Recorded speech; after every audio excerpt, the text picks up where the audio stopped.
I'm Corey MacDonald. This is Brad Bakken's YZ250F. He rides for AmPro, Yamaha, and N-Fab Racing truck parts and accessories.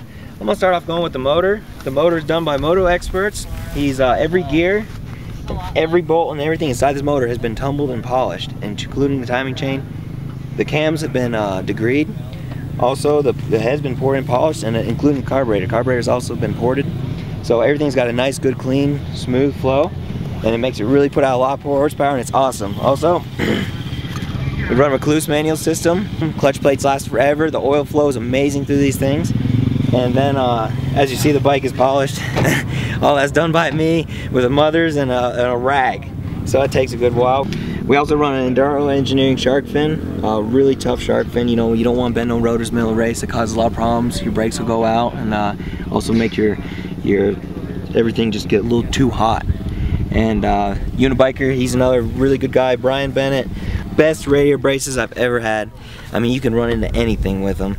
And skid plates, he makes the best skid plates I ever have. They're really easy to install. He's got them the shape and form bike perfectly. You don't have to beat on them with a hammer or anything to bend them in there.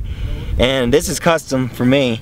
What I do is I cut off the right side of the skid plate, and we run the GYTR guard because it covers the whole radiator hose system here. Also, it fits perfectly up against the radiator guard here, so nothing can get in. We don't like any cut hoses. You don't want to bust your water pump out, which has been a problem because of how the headers are designed on these bikes.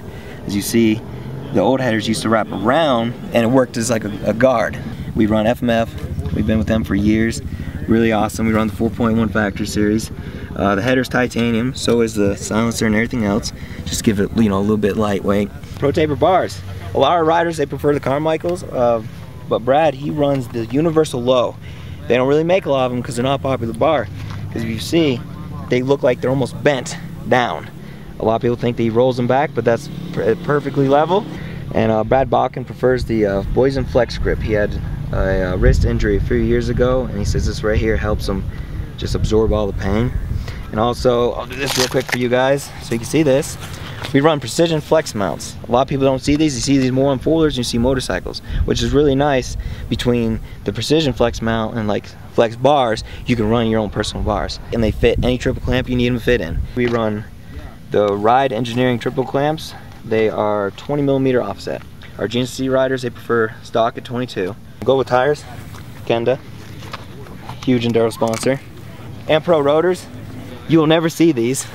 Randy Hawkins made these years ago, and they are the best rotor I think I've ever run. They're a lot thicker, so they hold heat and they dissipate a lot differently than most solid rotors.